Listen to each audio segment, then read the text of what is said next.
It's a fascinating topic, and there are so many movies made by Bollywood, the Bombay film industry, and also Hollywood. These are unexplained points. But astrology, which is literally a blueprint of your soul, can uncover these deep karmic ties just using your date of birth, your time of birth, and place of birth. Today, let me explain. Let me show you how to identify these deep karmic ties. We'll explore the nakshatras, planetary overlays, synastry between charts, and the healing journey that these connections invite. If you're ready to uncover these hidden threads of destiny, let's begin. First of all, let me explain what karmic connections are. Karmic connections are soul contracts, soul agreements. And these agreements come from a place of unfinished business. We have some unfinished emotional business with certain people, and then we agree to incarnate at the same time, at the same place, to interact with each other, to heal, and to complete this unfinished emotional business. These bonds aren't always romantic.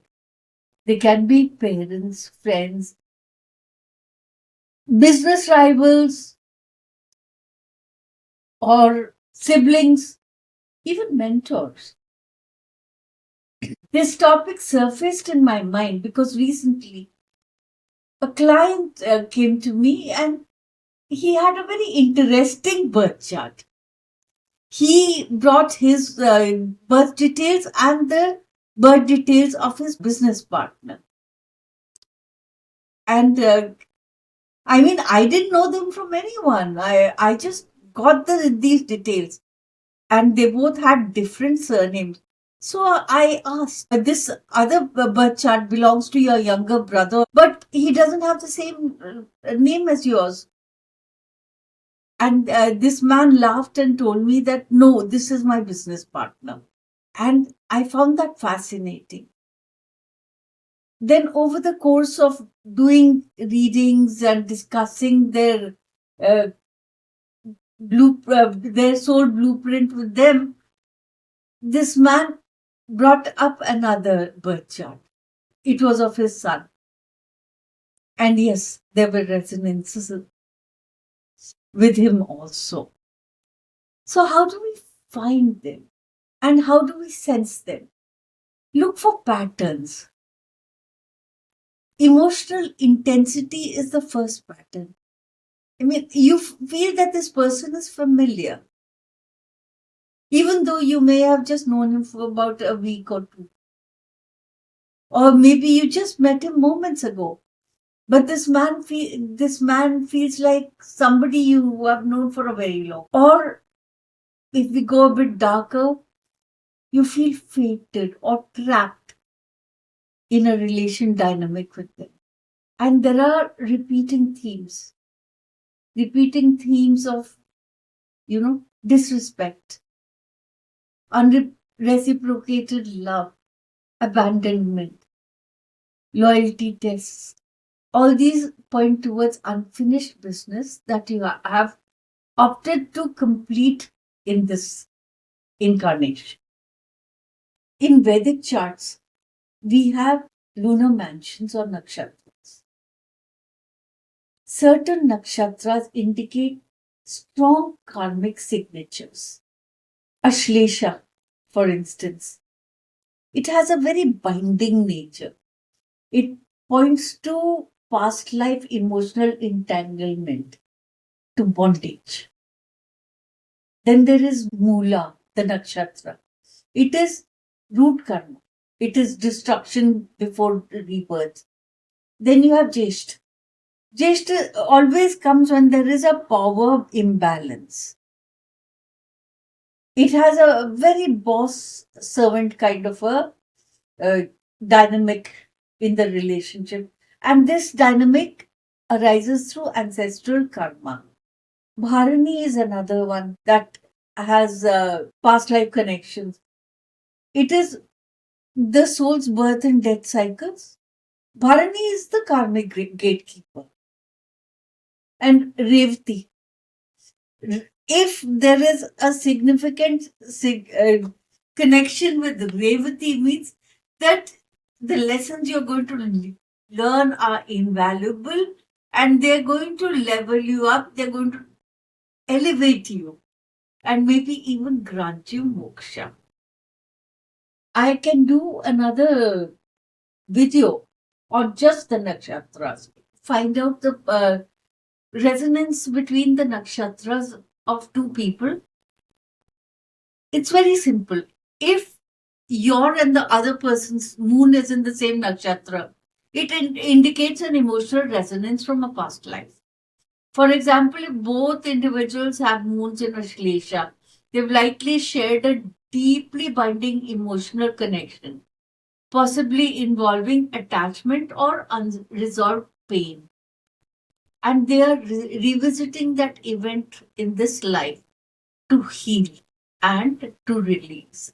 If you have ascendants in the same nakshatra, again it points to a shared life path, a common soul purpose tied to past life karma. If both your ascendants are in Mool, then the souls may have experienced a transformative event together, like a loss, like upheaval. These partners that I was talking about, they both had nakshatra matches in the ascendant. And they were both tied to a very traumatic event in a past life. Now, you could have a cross chart nakshatra match, like one person's moon is in Jeshth and the other's ascendant or sun is in Jeshth. It points to a past life dynamic involving power struggles, a struggle for leadership role, rivalry, and they're both here today to rebalance that dynamic. And when we are talking about past life, we must talk about Rahu-Ketu. If Rahu-Ketu are in these nakshatras, the lunar nodes are direct indicators of karmic destiny. If Rahu or Ketu fall in one of these nakshatras in both charts, or if one person's node aligns with another person's moon or ascendant, it amplifies the past life connection, suggesting a fated relationship meant to address some past life event in this life. Now, synastry, which is the art of comparing two charts, is a very interesting topic. We all do synastry when we are matching charts for a marriage or a partnership. But karmic synastry is just another dimension to this. It's comparison of two charts. For past life, Moon and Ketu connects is something I look at because past life intimacy or past life detachment comes from Moon and Ketu. Shani. Shani is, we Vedic astrologers are very fascinated by Saturn. So if there is a Saturn in the seventh house, or Saturn is there in your partner's ascendant, or in Saturn is your seventh lord, then there is a soul level connection, soul level responsibility. There can be karmic delays. 12th house is another interesting thing. Deep unconscious connection or spiritual testing happens looking at the placement of 12th house. 12th, if your 12th house is Taurus, Taurus has Venus as the Lord. And Venus is in the 6th house of your partners. sixth house are in opposition to each other. They play off each other with a lot of friction. And then the question arises, why are these two people together? If there are 12th and 6th house, they've come here to fulfill a karmic connection. Another karmic connection is sun moon connection. It could be a conjunction, a trine, opposition. What it indicates is a deep soul connection where the individuals bring balance and harmony to each other's emotional world. When I'm comparing two people, even when I'm comparing them for compatibility for marriage or something, I always look at the sun in one person's chart and the moon in the other person's chart and try to look at the dynamics that play out. The aspects between the sun and moon in synastry, especially the tight angles, are very, very revealing. And I've talked about Rahu-Ketu, the karmic connection. Another karmic indicator is Venus and Mars. Now, what I've talked about is Rahu-Ketu, ascendants, the moon, the sun and the moon, and now Venus and Mars. Venus and Mars is the dynamic of love, attraction, passion. If there are strong aspects between these planets, this suggests a past life connection, definitely. Because there is a very strong physical, emotional, and spiritual pool which has transcended life and death and reincarnated into the other life. We look for Venus in one person's chart and check out if it's in harmony or challenging aspects with the other person's Mars. It could be conjunction, square, trine, opposition. The Venus and Mars opposition can create intense attraction, suggesting unresolved past life emotional and physical connection. Then there are Saturn aspects. Saturn is the planet of karma, discipline, life lessons.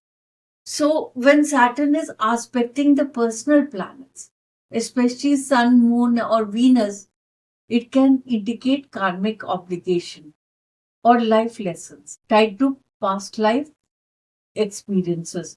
Saturn Venus aspect can indicate a past life bond of love that involved responsibility, duty, restriction.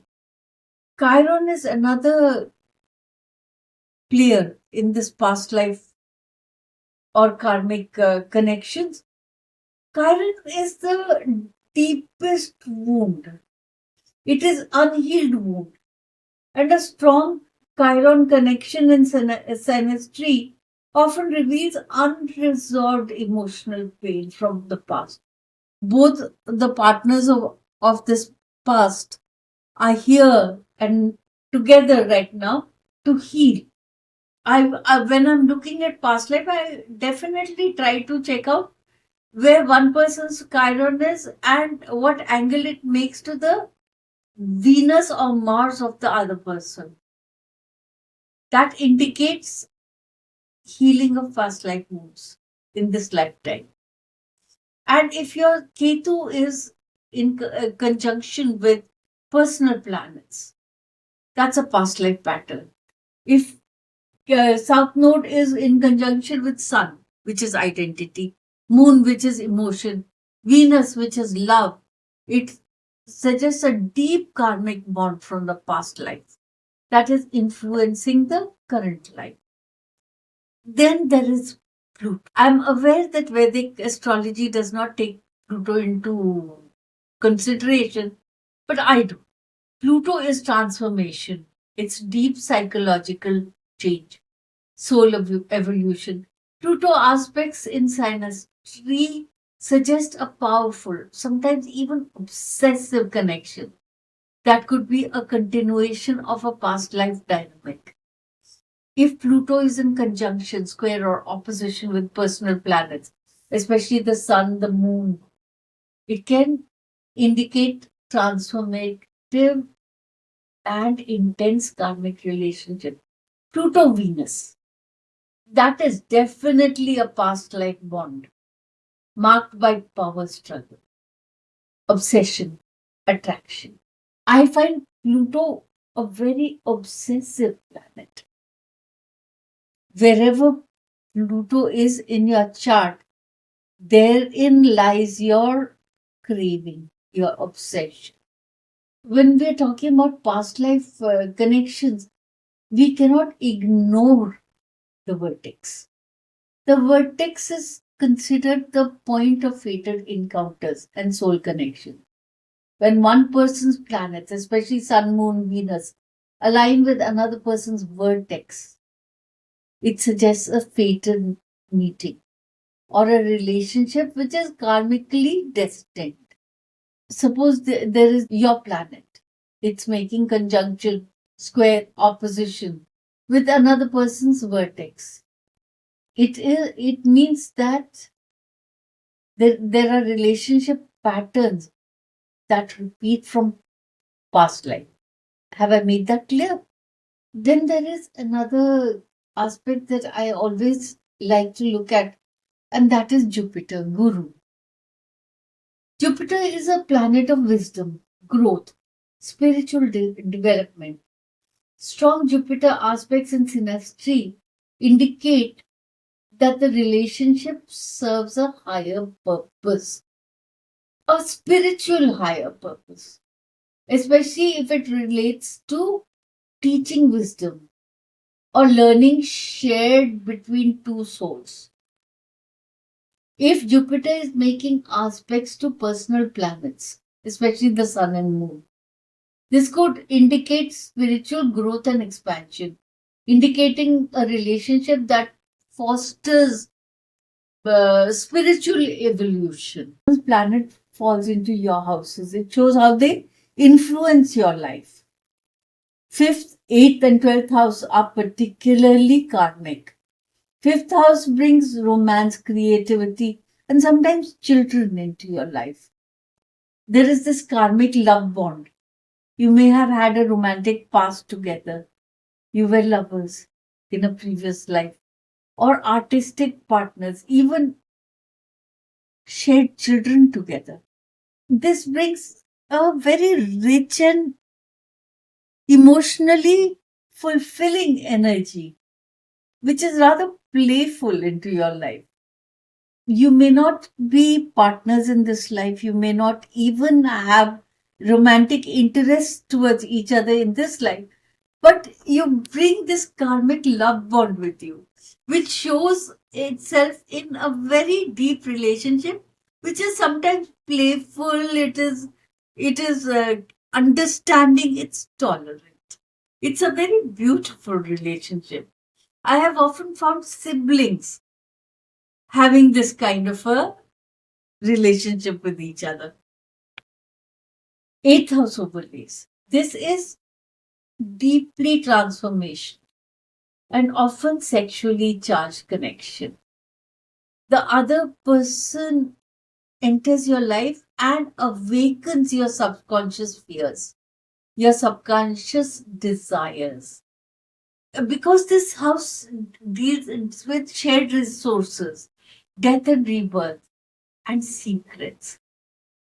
If you have a resonance in the 8th house with someone, it points to intense karmic debts or traumas from the past life. 12th house overlays. 12th house is the house of subconscious, past life, spiritual connections. The other person triggers dreams, intuition, sometimes confusion even in your life. There is a hidden and or secret connection, possibly from a past life in a monastery or foreign land, or you had a spiritual teacher student bond in your past life. And when you meet together in this time, you have met together for karmic clearing. These relationships can feel very spiritual, but they are very unbalanced also. Now, what do you do when you meet people that you have a soul connection with from a past life? Naturally, there is a lot of healing involved. You need to heal. You can keep asking yourself questions. See, the point is that not all karmic bonds are meant to last, but all karmic bonds come to us because we need to learn. They're meant to teach us. So, whenever you have this confusion, this disturbance after meeting somebody, or you meet somebody and you know there is a bond over there, but you are hesitant of going deeper into that bond, ask yourself, journal, write to yourself, what am I learning from this soul? Why have I manifested this person into my life? And do some chakra work. Focus on your Swadhisthana, the sacral, or the Anahata, your heart chakra, to release the emotional karma. Do some forgiveness rituals. Ketu and Shani remedies are excellent for healing. And always remember, you're here to fulfill a soul contract, particularly in context of past life connections, which means you need to recognize, resolve, and release the karmic patterns that align to your soul purpose. You have had an agreement with this person, and this person has come into your life to teach you something. So, the sooner you learn the lesson, the better it is for both of you. So, if you need in depth healing, or you need to understand why you were born into a certain family, why you are siblings with a certain person who rubs you the wrong way, or why you've had this child in your life, or why you have this partner, this business partner. If you want more understanding, get in touch with me. I'll explain to you how to approach this person, how to resolve this issue. My reading will be focused on the karmic themes and practical steps for fulfilling the soul contract and moving onwards. If this video resonated with you, ask me for it and I'll give you my free karmic synastry checklist. It's a simple guide on how to compare two charts and decode the spiritual contracts between you and your loved ones. Subscribe to Psychiana for more intuitive astrology, chakra healing, and soul center guidance.